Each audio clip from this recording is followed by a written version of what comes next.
All right, thank you everyone for inviting me. It's a pleasure to give a talk here. So my talk is about Pointwise ergodic theorem along the primes. It's a mixture of a few results, let's say. So here is hopefully my goal to cover. I don't know, I mean, don't worry, it's like too much, but yeah, I start from measure preserving system, what it is and what can it do. And then I'll mention the Pointwise ergodic theorem, and then which is like abbreviated by PET.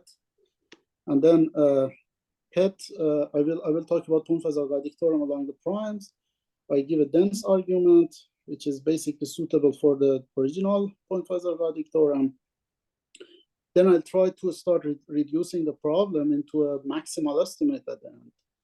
I just barely touched mentioned the techniques that you can do for proving these maximal estimates.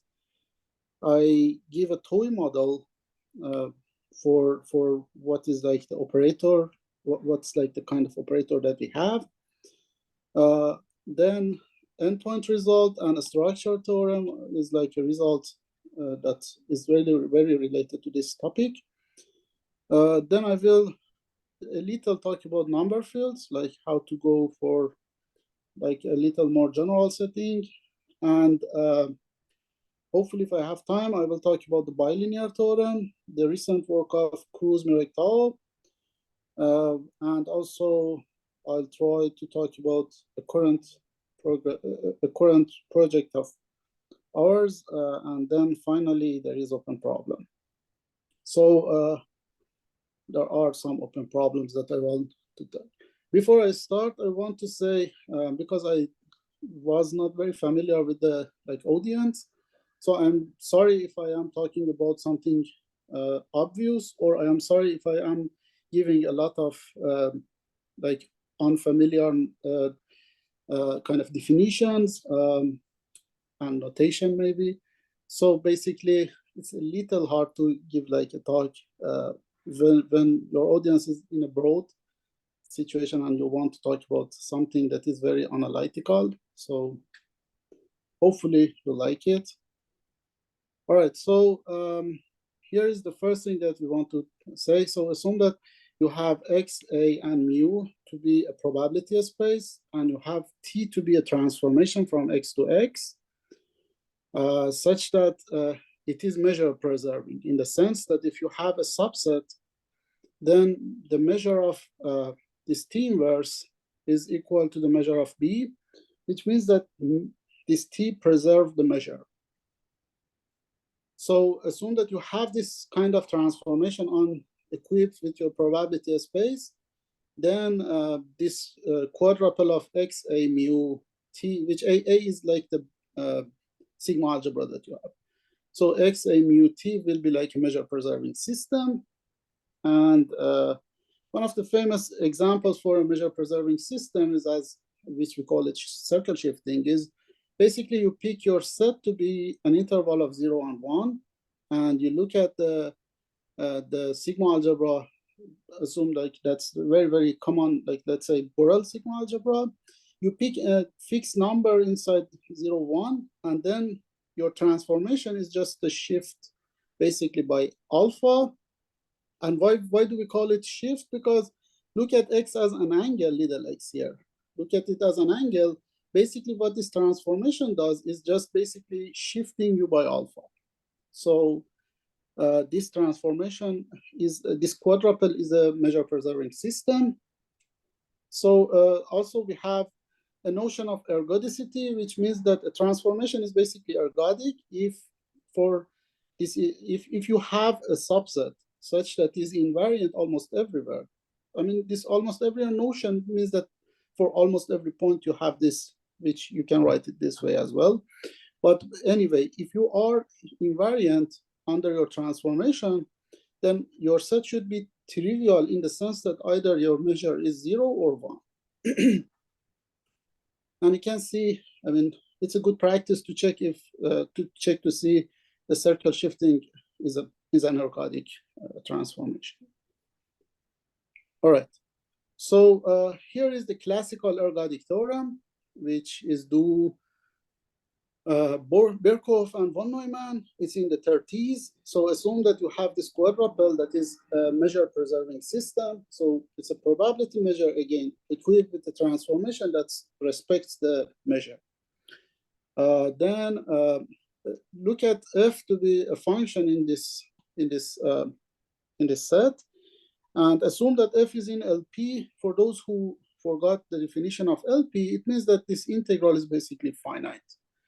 And then look at this averaging operator, which is basically you average over evaluations of f, which I will mention what is this notation means. I mean, in dynamical system, you usually use that kind of notation, but it's just this. So basically you have your x, a point in your capital X, then you can apply Tn on it, which is like a transformation. You get another point at x, and then you evaluate it for function f.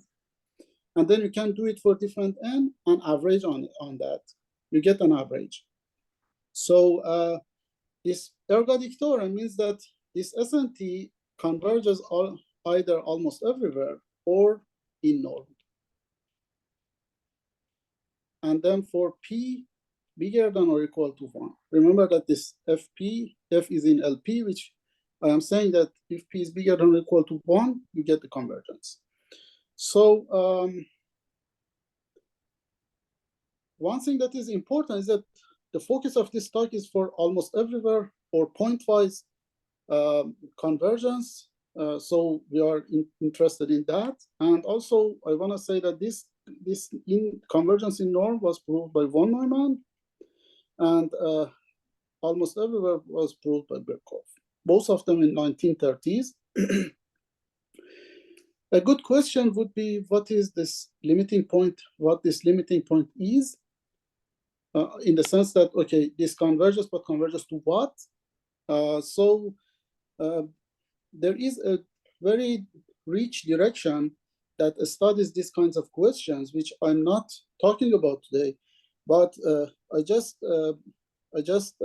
say that if T is ergodic in the sense that we defined it here, if your T is ergodic, then SNT, so for T to be ergodic, then, sorry, if T is ergodic, then SNTF goes to integral of f. So that's the limiting point there.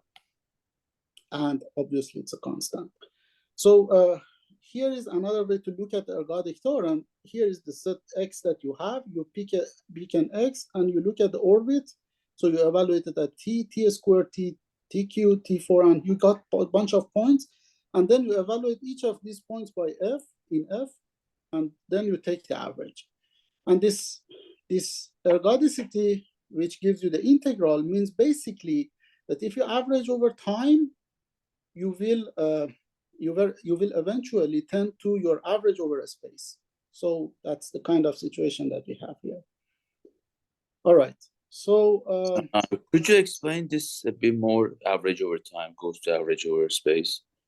Yeah. So basically, this averaging, you can look at it as average over time. For example, assume that your x is the time variable, and your Tn is a shift by n. It means that you have f of x minus 1, which is 1 second before, for example, f of x minus 2, 2 seconds before, 3 seconds before. You see, you take all of these functions, you take the average of these variable over time, and what you get is average over a space in the sense that you take the integral, which is like the area.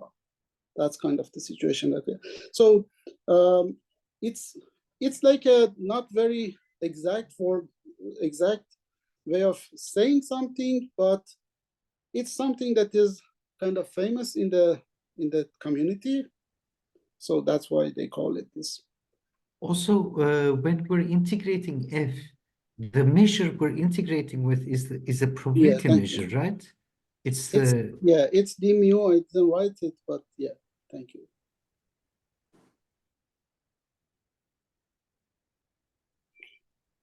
Okay. So this ergodicity means that if you repeatedly apply the operator T to X, you're going to visit every point in the place. It's kind of like that. Yes, yes. Informally, it's like that. So basically, it means that your orbit becomes kind of dense. Mm-hmm. And everything that is measure preserving would do that. Sorry? Every operator, the only condition you need to have is that the operator be measure preserving, correct? Oh, for this theorem, you only need measure preserving. All right, thank you. Yeah. So, the next thing that we want to talk about is ergodic theorem along the prime. So basically what I'm saying is that the same condition happens, so you have the same measure preserving system and you have your F in LP, and then you only weighted it by von Mangold, or you can just write the primes. And by the way, for those who are not very familiar with the von Mangold, it's kind of like an indicator of prime, which you can write it for n for prime powers you get log p, and otherwise you get 0. And then you can also have the almost unobviously norm, but almost everywhere convergence for p bigger than 1. And I want to make sure I want to mention that this p bigger than 1 is different from p bigger than or equal to 1, so the endpoint doesn't work here. Okay, actually a very quick version of like some steps in proving this theorem. I'm not going through the details, and there are other research items as well, but I'm just mentioning a few. So here Bourgain proved it for the first time for this range, and then Viardel tried to completed the proof for the whole range, but there was a very small issue in it. Mirek, based on his work with Stein, proved this theorem for p bigger than 1, and even a little stronger version, which we call it variation. We proved the sharp weak type for this, and then Lavitore proved that for p equal to 1, it is actually not correct, so it doesn't converge. And again, this question also is we can ask that what is the limiting point there? It's not as good as the usual one because primes is a little more complicated, but the limiting point can be achieved to the integral again if your t is strongly ergodic, in the sense that not only t is ergodic, t squared should be ergodic, t cubed should be ergodic, t4, and so on. All of them should be ergodic. And if you have that condition, then you have the convergence as well. And excuse me. Yeah, please. So T is indicator function of terms of Van Mangold. I don't understand it. How does that work? Yeah, sorry, maybe I went too fast. So T is your transformation in your ergodic system. Mm-hmm. And von Mangold function is this definition. Yeah. So are we good? Is there like any? So for example, if you want to look at it as shift, it's like this: f of x minus pn. You are just looking at the primes, the shifts of primes. But we know the sum of Van Mangold function very well, the average of it. Okay, yes. I mean, so what does it say about prime? Is it just an example, or is it like, are you trying to say something about distribution of prime numbers? It's not exactly distribution of prime numbers. I will give you a couple of application in number theory later, but the theorem is basically saying that this is the whole theorem, which is inspired by Furstenberg. So Furstenberg asked that in this theorem, if you have like this average over time, but instead of the whole time, you have the prime time. So you only average over the prime numbers. Okay. Then you have, so if you look at this picture, you start from x, tx, you have a bunch of points, right? Then, for example, the t2, t3, t5, t7, I am just adding these guys. I'm not looking at the rest. So the question is that, do we converge again or not? And the answer is this. All right. Okay. Thanks. So no problem. So now I will talk about a dense argument, which is suitable for this average. So basically, if you have an ergodic system, a measure preserving ergodic system, and if you have your function f in L2, so basically I wanted to prove it for f in LP for p bigger than 1, right? One way to do that is bigger than or equal 1. So one way to do that, if you look at f2, then the whole L2 can be written as 3 ways. So as sum of 3 functions. The first function is the invariant one. So it's invariant over this t that I fixed. The second function is basically a bounded function, and you have the co-kernel. That's what we call it, this set. And then the last one is because you are talking about L2 and sorry, this was L1. I'm sorry, this is typo. So so basically this epsilon is coming from the fact that your f is in L1, and this guy gives you a function in L2. So L2 is dense in L1. So the point is that every function in L1 in L1 or any LP can be written as an invariant function, a co-kernel function, and a very small error term, which if you pick delta before, then you can say that your error is less than delta, let's say. It's a little analytical to talk about it, so I want to skip quickly. But the point is that for those who like this kind of writing, you can also write, sorry, this is again L1. You can say that L1 is closure of this one plus closure of the co-kernel plus the invariant set. But anyway, why do I use this character decomposition, which I encourage you if you are interested to try and prove it yourself. But why do I do that? Is that if you have this version, this g and h minus th can be very easily handled, in the sense that if you have g, for example, you put g instead of f here, and every t and f becomes just g. So basically every t and g becomes g, because t is invariant with, g is invariant under t. So you have n of them, and then if you add them up, you get just g for the average. And I know I have like complete control of what is g, so this part of the convergence is okay for me. And for h minus th, if you put it here, then you will get tn minus tn plus 1, and that begs for a telescopian sum. If you do that, only the first and last term will remain, and h is bounded in the sense that it is in L infinity. So you get a bounded number over capital N. When n goes to infinity, it goes to 0. So this part gives you 0. This part only gives you g, which I have total control over them.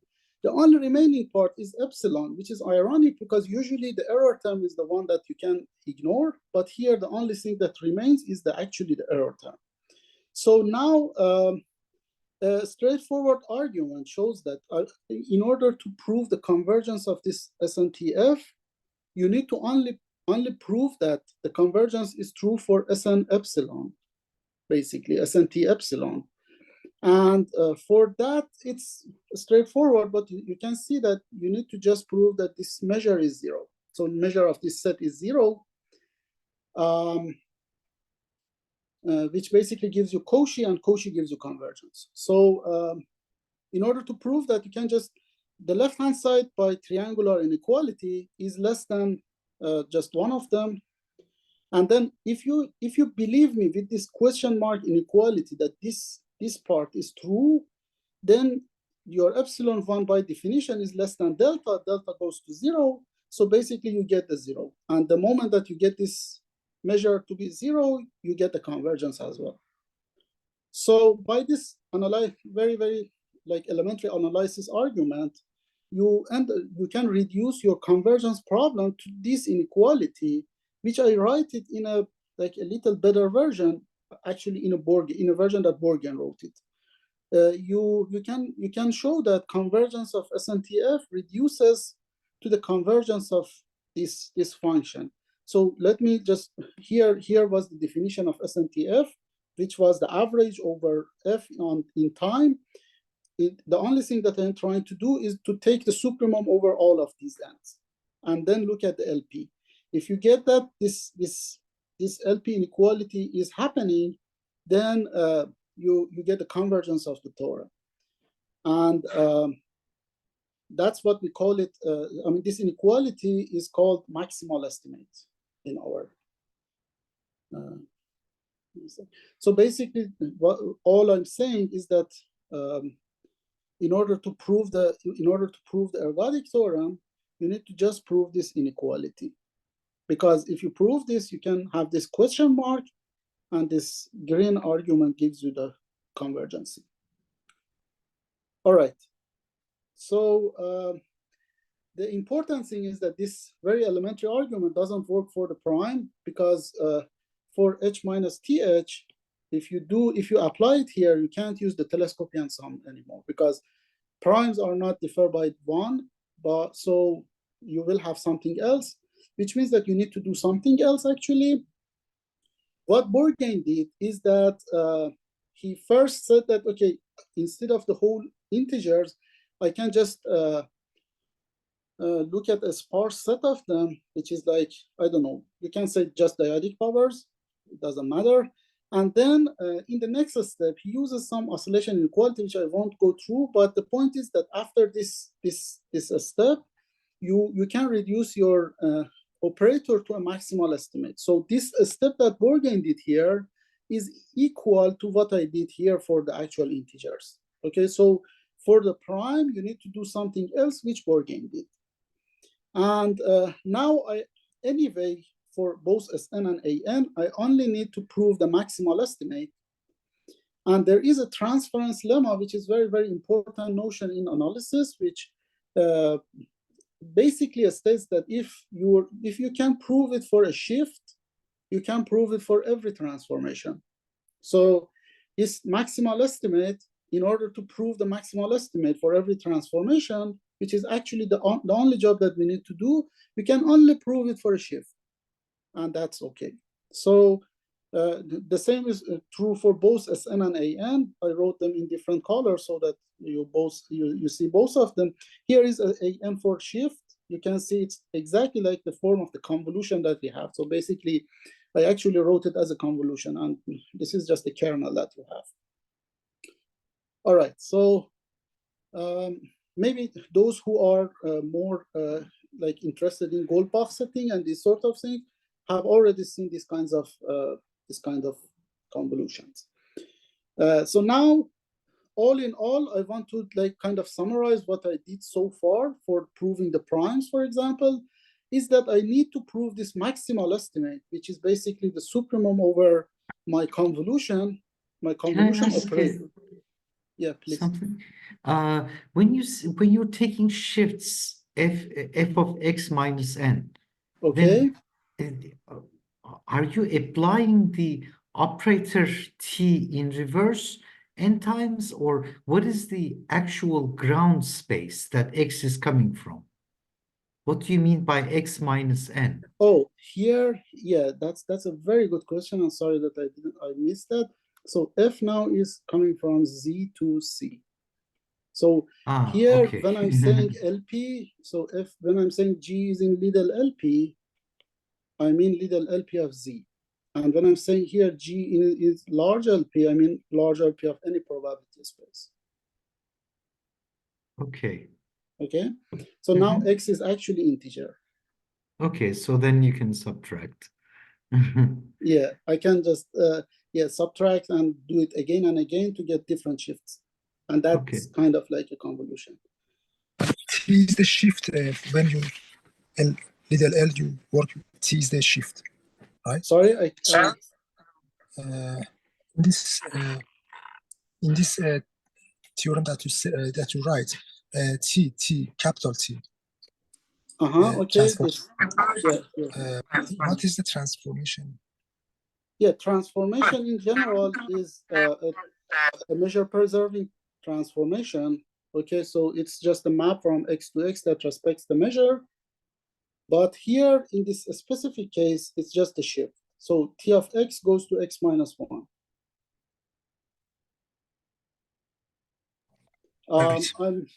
There is a little more explanation on it, which I guess time doesn't allow me to go through it. But it's related to Furstenberg principle, basically. But yeah, so basically the transformation is a shift. That's only thing that we need to know.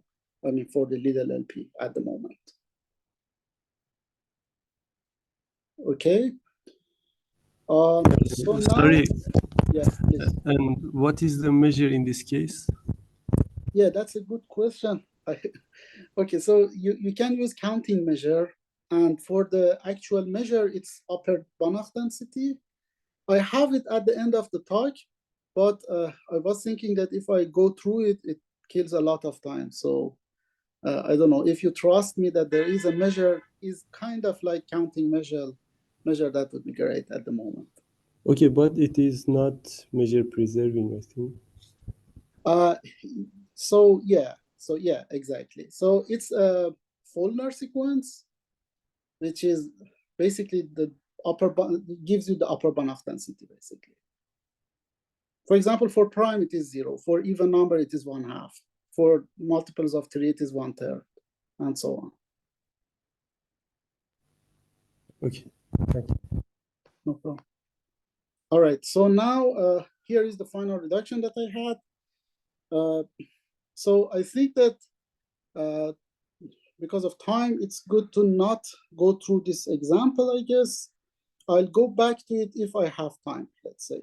But let's say that so far I have this Kn, which is my kernel, basically. And then I want to prove this maximal estimate. One way to prove it, I mean, it's a typical way in harmonic analysis to prove some operator has some LP boundedness, like what we have here. In order to prove the kind of situation, you basically try to make this Kn replaced by something very, very familiar for you. For example, prime is a very bad choice for us because we really don't know much about prime. Yes, I know that we have a lot of like distribution argument, but it's not enough in this application. So we need to change it. And in order to change it, it's better to pick examples of F there and see what will happen for that. For continuous version, if you are working on continuous setting, when you have like a point, you just try to like zoom in here for this point and see what will happen in this function when you have this transformation. In the discrete setting, when you have the z, the integers, it's better to go. So equivalent of zooming in the continuous setting is to go to the small progressions, in the sense that you have a progression and then you look at points here, like points of this progression as time goes, something like that. So anyway, if you do that kind of observation and look at, for example, this example, which I will jump for now, if I have time, I will go back to it. You'll see that you can evaluate this Kn, okay, as basically a sum of very small progressions of the Mobius function over Tauschen function, and then you have the Ramanujan sum here, and then you have some. It's not exactly this because I wrote a quotient here because of this. It's a smoothened version of a convolution operator, but morally speaking, it's like that. And by the way, by 1mx, I mean that it's 1 when x is in this set of 0 up to m, and 0 otherwise. So what I'm saying is that your operator, your kernel operator, which was the detector of the prime, can be also written almost close up to some error term that prime number theorem allows you. Actually, Ziegel-Wolfish. In general term, it's like more higher level version of understanding of prime. Allows you to do this these terms. So basically, it is Mobius over phi q over times tau q. So this part might be very, very familiar for those who are working with the, I don't know, Kramer-Granville model, the kind of situation. So, but anyway, you get this kernel operation, and you can prove two things for that. So basically, you prove that from L2 to L2, which means that basically KNF over F when F is in L2. That gives you one bound from L1 to infinity, which means that if F is bounded and then over F, that gives you another bound. And then, I don't know, we have Mackenzie inequality, or what we call it interpolate, whatever you are more comfortable with. You can apply that technique to get this kind of argument. I mentioned it because later we need this compact property that Bourgain mentioned. So basically, this is the kind of work of Bourgain that proves some version of what he calls it compact property. I really don't know why he calls it that, but after some point you need to give up on the names because they are coming from a very big picture that I don't have at the moment, at least. So, but yeah, anyway, you will get these kinds of arguments, so that if your f and g are in LP, then if you convolve your operator, your prime detector operator, which we kind of studied it and understood it with this f, and then like look at it with g, let me write it actually. So you have kn convolve f at some x, let's say, and multiply it to g, it's like a dot product. And if you compute this, you can see this inequality is happening there. And the last step of the proof for the pointwise ergodic theorem, which again I won't go through the detail of it, is that Bourgain used some method that actually used before as well, named oscillation, and then Viardel used oscillation plus something very, very easy that Bourgain actually missed, Mobius inversion. Mirek in 2013. So basically, this one was in 1990. I guess this one is 1991. This is 2013, and I guess this is 2021 or something. So yeah, that actually shows the level of difficulty of this problem, because it's like 80 or 90 years after the actual Birkhoff theorem that got proved that we have the full proof of it. So Mirek proved a variation which is slightly stronger than the oscillation. And also we use the sparse bound to automatically gives you the maximal estimate. These are the name of the techniques that if I have time or if you have question, I can explain them a little more at the end of the talk. But yeah, so anyway, up to this point, using these techniques, we can prove the maximal estimate. And the maximal estimate gives us the pointwise convergence. As for the endpoint, if you remember, I told you that there is a counterexample. So if you have f in L1, then for any, there exist ergodic theorems, there exist ergodic measure-preserving, not ergodic, measure-preserving system, and L1f, which is like integrable functions, that you have the lim sup is not equal to lim inf, which means that your A and T is not converging actually. For the weak type, which means that you are a little better than p equal to 1, but something worse than p equal to any 1 plus epsilon. There are a lot of functions in this area. Then you can have this theorem of us that if f is in L log L, it's like a weak type kind of situation. Then you need GRH, and then that guy is sharp. I mean, this is sharp up to constant, that you get the convergence. And if you want it unconditionally, you get just L log S squared. But yeah, that's the kind of moral of the story, which is basically is kind of like completing the whole story of the primes, I guess, at this point. So let's see one of the number theory like applications now. So you pick an interval in the integers and look at some capital F, some subset of this interval with density delta. Then basically you can write this interval as sum of two intervals. Sorry, union of two intervals. The first one is a small, which is like the exceptional set. I can make it this tend to be as small as large as I want. But anyway, then the second one gives you this this thing, which means that primes are not visible in this set. What do I mean by that? I mean that the number of primes that are less than n, and you have also p in shifted of this set over the total number of prime is less than the density of this f, but you have a correcting factor. This t depends on, again, GRH. If you have GRH, you get 1, otherwise you get 2. So the most strongest the strongest point of this theorem is coming from the fact that I am taking a uniform bound here for all x and all n. So that's something that number theory, I mean, with additive combinatorics, you may not be able to get this level of strength or uniformity, let's say. But anyway, another way of writing it is this, that you can say probability of picking a point inside the shifted version of f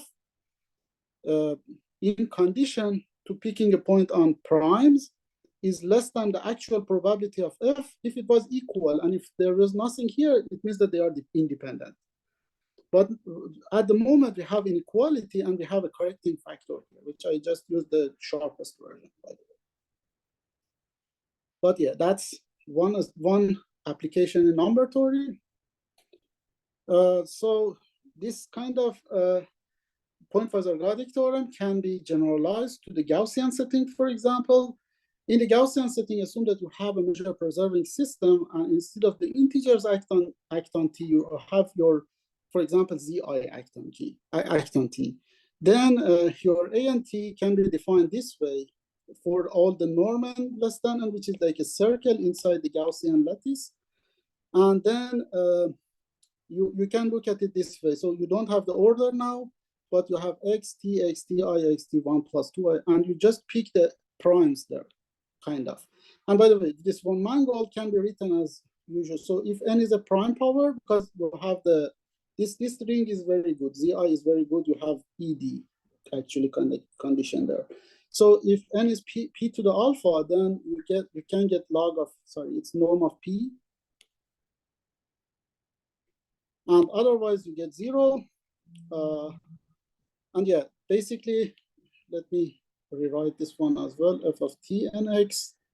So here you can't, so basically it's like a combination of two shifts if you want to look at it as shift, because it's shift by 1 and shift by I, something like that. So the only thing that I want to mention is that there is a difference between this theorem and the higher dimensional version, which is basically, so basically we had like a classic version of this theorem, this Birkhoff theorem, for the, or prime theorem in the like 90s or something. But this is a different theorem because you actually respect the multiplicity condition of the structure of the ring that you are using, basically. So my point is that the meaning of prime in the higher dimensional is basically kind of, I don't want to use the word useless, but let's use it. So basically it's kind of like a useless, because something that they like to do, for example, is that you have a vector, you have bunch of elements there, and all the entries are primes in Z. But what is the meaning of this? There is no meaning on this, right? I mean, of course, it has application. Even in Green-Tao-Ziegler kind of representation, you have application there. But the actual and natural version of writing this averaging operator is when you respect the norm of the number field, and that's why this version gives you basically everything that you actually naturally can get.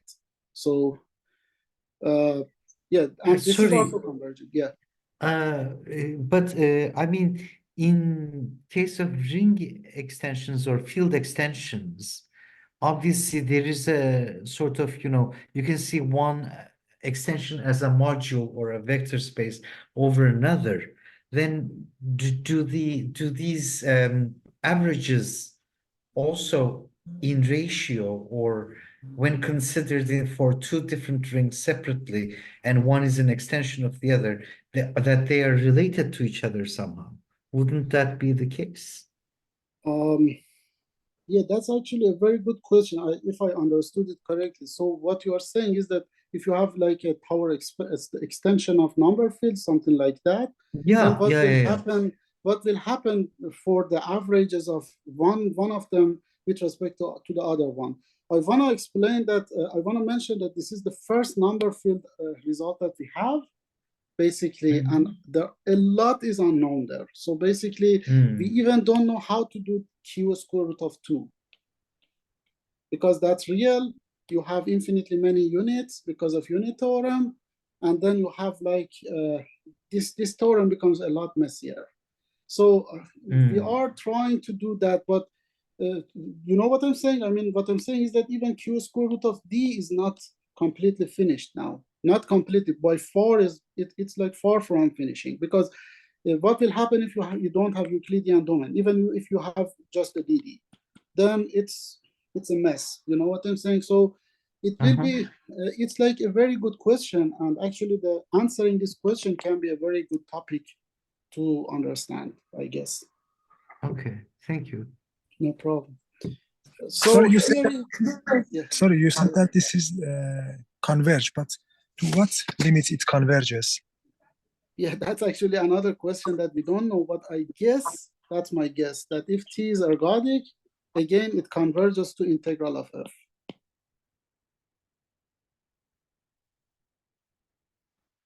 Sorry that there are a lot of unknown here, because it's like a very, very new kind of topic. Actually, our paper, this one is in 2023, I guess. This one is in 2024. So you get the idea that how, but yeah, there are a lot of open problems. Maybe like the most important one at the moment for us is this one, because if we can do this, there is a hope to work at least for q square root of d, and maybe after that cyclotomics, I don't know, but yeah, that's a very like large program. So for the case of z, not zi, this is proof that the limit is the. Yeah, for z you need a strong ergodicity, and then you get integral of f. So T should be a strongly ergodic.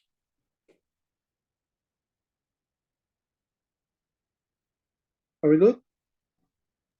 Also, it can be, for example, when we go into the sequence in Gaussian integers, for example, the sequence was 1 plus ni.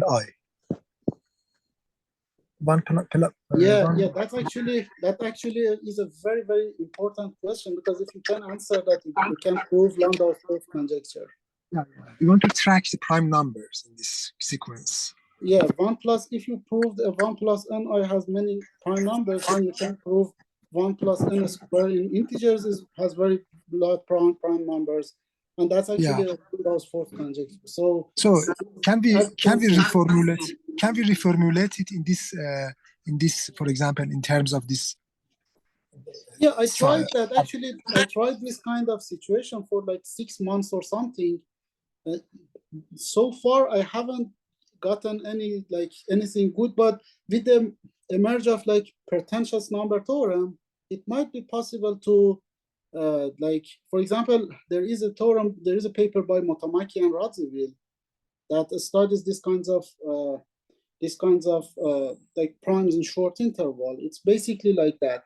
So if you have like some version of a better version of primes in short interval for a good kind of like characterization of these sectors that I wanted to talk here, then you might be able to do something for maybe not 1 plus ni. If you have both Sarnak conjecture and also GRH, you might be able to say something for 1 plus ni.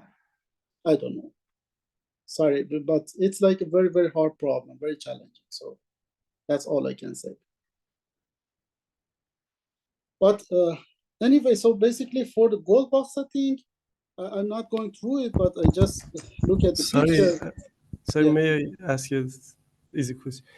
In the statement of the equality, is it 1 over n or n2? Because the normal, there are n2 terms. Oh in yeah, the you're right. Sorry. The norm that I am defining here does not have a square root. So the radius is a square root of n. Okay, thank you. Yeah. So here for the Goldbach conjecture, like Goldbach theorem, if you pick x here, you can for almost every x large x that is even, you can have x to be written as sum of 3 prime. Again, because of this kind of Landau conjecture issue, you can't have everywhere resolved for the like the 3 prime that we have for the integers here. But you can have this, but the good thing is that you can pick any small sector up to what prime number theorem gives, allows you to, here prime ideal theorem, but allows you to get this sectors to be a small. But if you can go all the way to, as someone asked here, if you can go all the way to n to the minus half, you can prove Landau's force conjecture, for example. But anyway, so in the last 2 slides, I'm just gonna talk about bilinear setting now. So we talked a lot about linear one, but it's just the step 1 of a very large program, which is called Furstenberg-Bergelson-Liebman program. And this is a bilinear pointwise ergodic theorem. It's this is a breakthrough result in 2020. They proved that if you have a measure preserving system and if your F and G is in a good LPs, basically it's like equal to the condition of P bigger than 1 that we mentioned before. Then your bilinear average, basically you are trying to, it's like shifting this one with n and shifting this one with n squared. It's again converging. The issue is that the partial equality is useless in this setting. You can't use the partial equality and L2 theory that we had, but there is another way which was not available for Bourgain. That's the important thing, that why, for example, Bourgain couldn't do this. Because of this Plus-Prendeville inverse theorem that is just published in 2019 or something. So that takes care of the partial inequality. The compactness property that I mentioned a few slides before, I guess, sorry, here it was. So this is the compact property. This compactness property is also needed there. And then you need some version of adelic computations for finite fields and like p-adic fields. So you need to like evaluate some Ramanujan sums in the p-adic setting. So yeah, that's the 3 main component of this proof, which was a breakthrough at the time. But here is the kind of the new partial inequality. Let's just escape it. So now here, this is the in progress work that we have for pointwise ergodic theorem. It's a joint work with Cruz, Tau, and Travainian. So assume that you have this measure preserving system, and you have F and G that are in the same good P bigger than 1 that we had before situation. You put a von Mangold here. Then what will happen? Do you still get the convergence? And in order to prove that, you need the compact properties for the prime, which we talked about it in this talk. For Plus-Prendeville, we need to prove the Plus-Prendeville for the primes as well.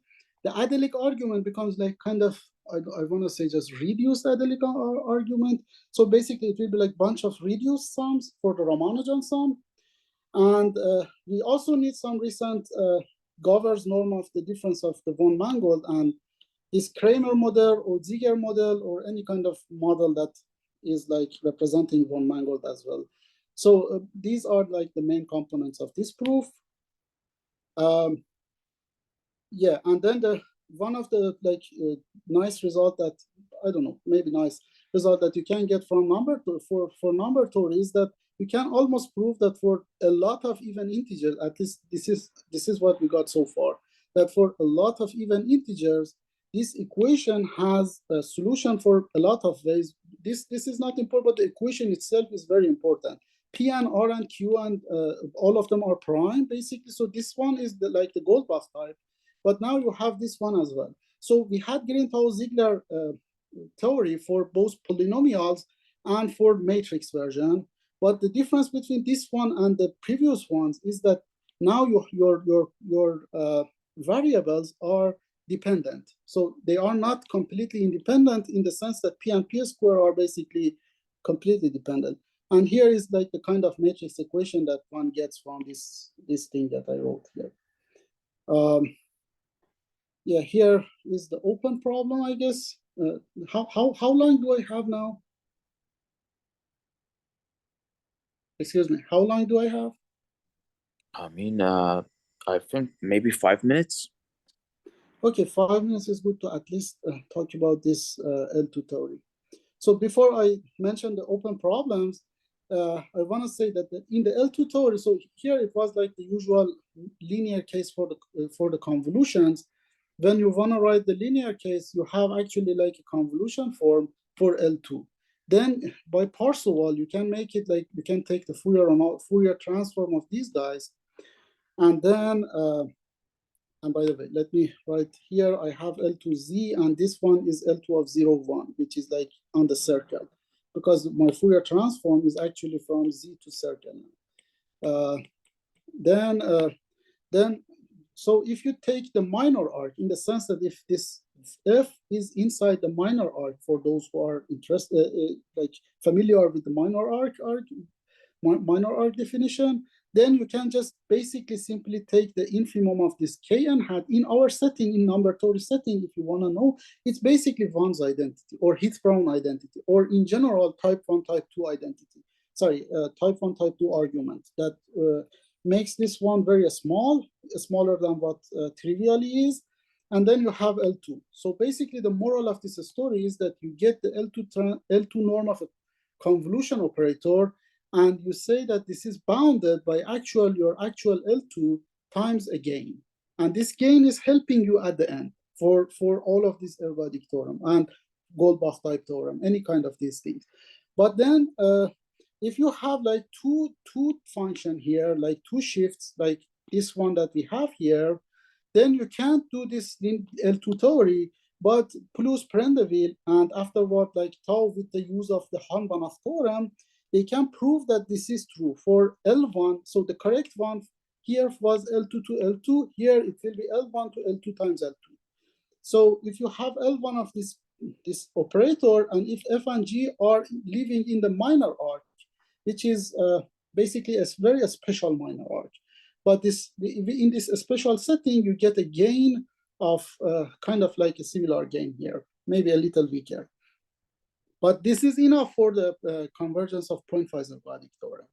So that was the L2 theory that I missed. And that is the thing that Borgen didn't have, for example. That's what I'm saying. So here are open problems. The first one, which we discussed it, basically it's like Pointwise ergodic theorem and any kind of even norm ergodic theorem for general number fields. And there are a lot of number theory problem that opens up afterward that you can prove this for any kind of result here. Then we also have Pointwise ergodic theorem for the short interval, which is basically, I am really interested in this topic. There is a factor of strong sweeping, which means that you have both restraint from number theory for counting prime in short intervals and also from the ergodic theory, which is basically this sweeping, a strong sweeping factor or sweeping factor. The next thing is the multilinear Pointwise ergodic theorem, which I will just show you. Here it is. So here is the multilinear version. So you have, instead of just two of them, or one is linear, two of them is bilinear. Multilinear means k of them. It's for norm conjecture convergence. It's just proved, not just 10 years ago or 15 years ago, proved by Walsh in a good generality, but it's still going on. It's part of this Forstenberg-Bergelson-Liebman program. But for the pointwise, it's wide open. I mean, you have seen just the bilinear setting for the pointwise was the breakthrough result of Cruz-Miretal. So you can see that the multilinear is by far, we are short of it by far, but yeah, that's a good question to work on. The next open problem is to do pointwise ergodic theorem for a special prime. For example, for Linux prime, for Shapiro prime of this form, Linux prime is this form. It's basically sieve theory, which is actually a nice application of sieve theory in ergodic theorem. Hopefully, I mean, that's the kind of thing that I guess. But this one is for the Shapiro prime, which is in the Hardy space now. And for example, I don't know what it's called, but Maynard prime maybe? Primes of the form that you don't have 9, for example, in your base 10 digits, something like that. All of these questions can be interesting for pointwise ergodic theorem. In general, there are a lot of number theory problems that can be translated in ergodic theory, and like the answer of them are completely unknown. which would be like the area, a very good area of topic to do research. I guess I finished now. Thank you.